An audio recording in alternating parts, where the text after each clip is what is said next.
I just want to let you know that I'm really glad you're here. Thanks. Me too. Are you supposed to be here? I don't know, but I'm here somehow.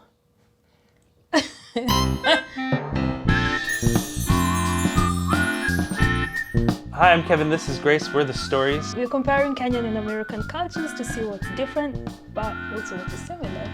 And today we're talking about Grace's visa journey. Grace has gone on many journeys in her life, in her young life yet. And this visa thing is one of them. So we're not talking about immigration. That's a separate thing. We'll do another video later on, so stay tuned. But today we're just going to talk about how you got your visa to come and work in the US. Yeah. And then also what happened after that. This is passports. There's this thing, Stuff. which is some kind of like, this is your actual J1? Yeah. Or the paperwork that goes with it? So there are different categories of visas. J1 is among them, and J1 is specifically, if I remember well, an exchange visa. So if you want to come and exchange your skills, I think PhD students are also given J1 visas. When you say exchange, you mean like you're exchanging your skills from Kenya with somebody in America? I think so. Or Yeah. is it is it that you're coming to America to learn something that you're going to bring back to Kenya? Yeah. That's what it is. Yeah, but also bringing my skills here. So I'm exchanging So it my is an skills exchange. for American culture. I see. And then Yeah. you're going to bring that back to Kenya. Yes. That's the idea. Yeah. So I saw this job, I was in London at this time. I saw this job advertised by the bank, and then I applied. And then somehow I was contacted back by this organization called the German American Chamber of Commerce. They're like, oh, yeah, you're suitable for this job, you'd need a J1 visa. I didn't even know what a J1 visa was. So the German American Chamber of Commerce, there's an organization that sponsors J1 visas, yes. people who are going to be on these J1 visas. So you need to have an organization. It doesn't have to be this specific one, any organization. Yeah, there's French, American Chamber of Commerce, yeah, there are many, Spanish as well. Well, this is the thing then that says that you're allowed to come to the US And to work, yeah. to work, program sponsor, site of activity, it tells you how long you're allowed to be here. Yeah, and it also specifies, not showing here, it shows your salary, what your duties are, specifically here. what your, So you get this, you do an interview, and then basically they say, yep, you're good to go. yeah. Or And you Yeah. fly to the US and you start to work under this J1 yes. visa. Yeah, Okay. And it's a limited thing, so it's like contract work. So you Yeah. came in April of 2018. 2018, and then your contract was up in October of 2019. Yes. And somewhere in the middle, you and I met. This video is kind of filling in a crack in between the how we met story and our getting married story and our Dubai story. So Yeah. this is we're doing this in Star Wars order. Oh, God. So we're on episode 2 right now. So we met somewhere in the middle, and to make a long story short, we decided to get married. And at that point, I started to look into, what's your visa situation? What do we have to do to make sure this is all good? I discovered that I had a 2-year ban. So I had another colleague who was on the same visa as myself. She's from Switzerland, Europe. So I asked her, hey, does your, DS 2019, this form, show that you're banned for 2 years? She's like, no. And then I went to mine and checked, and there was a tick that shows that you have a 2-year ban, and it was stamped, and there's no way of ignoring it.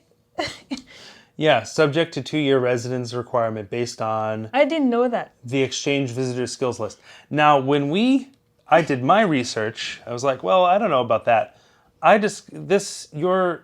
Your particular field was not on that list. It was. No. I think it was. You think it was? Yeah, they call it business and something, so it falls under. The difference with my friend's situation was that she's from Switzerland. This ban applies only to, third world countries, I believe. I went further to look online how to get rid of this 2-year ban. And it was a lot. I needed to do a lot. I needed to go to the Kenyan embassy and somehow ask them to write a letter. So you can waive the 2-year ban. Yeah, And waive. I don't know if we said it already. The 2-year ban means you have to go back to your home country for 2 years. You don't have to do that all at once, but you can't apply for any change of status, i.e. get a green card, until you've done the 2-year ban. So that's the reason why it was important for us to get this waiver. So we needed to waive the 2-year ban.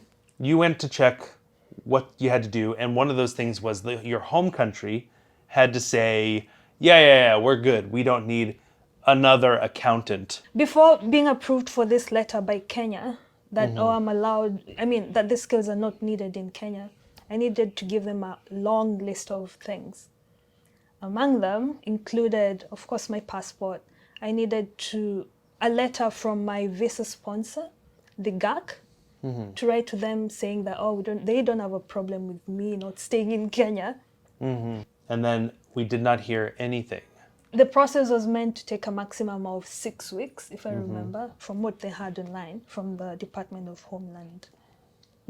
State, I don't know what it's called. Department of State or something like that. So yeah, we were waiting on the Department of State, you're right. It was the Department of State that was, we just weren't hearing anything. I think both of us emailed at different times. Yeah. And it got so bad, actually, by Christmas, I remember I sent a letter to my senator, to my representative, being like, hey, Chuck Schumer, can you see what's going on with our paperwork? Because, nobody's getting back to us. Also, we visited with my stepmother, who we were talking about all of this stuff, and she was like, oh, my brother used to work for the Department of State.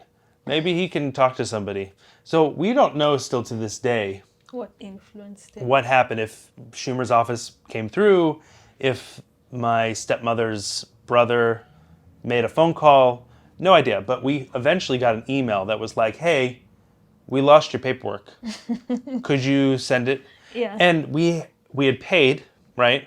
And we had the receipt, and we saw that the thing had been cashed. So we knew that they had it and they lost it. Yeah. And so it was on them.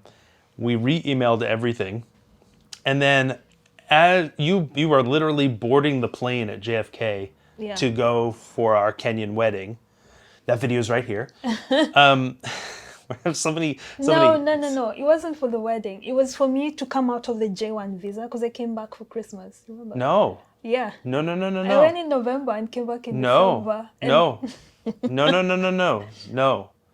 That's not how it worked. Yes, you did do that, but we got this notice came as you were flying to Kenya for our wedding. Oh, yeah. Because you just told me that you'd never seen this paper.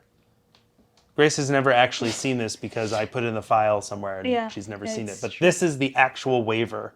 I should mention that, so your J1 ran out technically you had until November. Yeah. Mid-November 2019. Basically, as soon as we got this, we were in Kenya, so I didn't do anything about it. Yeah. And then you can watch the Dubai video to see what happened from there. And now we're just waiting for green card stuff. Yes. Did we forget anything? No. That was it? Mm-hmm. So yeah, that's the thing. Look, you know what? I think the immigration stuff in this country, there's a lot of stuff that needs to be worked out. And clearly, there's a lot of other stuff that is related to that we can't really get into today. Yeah. But if you are somebody who is not American, you're thinking about coming here, you want to work, J1 might be an interesting option for you. Just be really on top of what it means.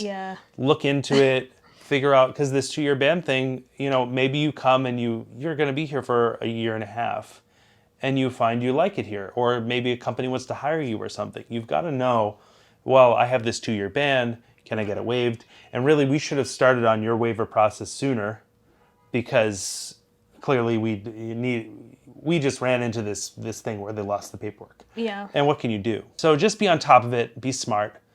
And do you have any tips at all for People wanting to do J1 Just do your research, you know. research. I think it's one of the easiest ways to get a visa, you know. It's really straightforward, Yeah, but there's a catch, so we know it's hard to get.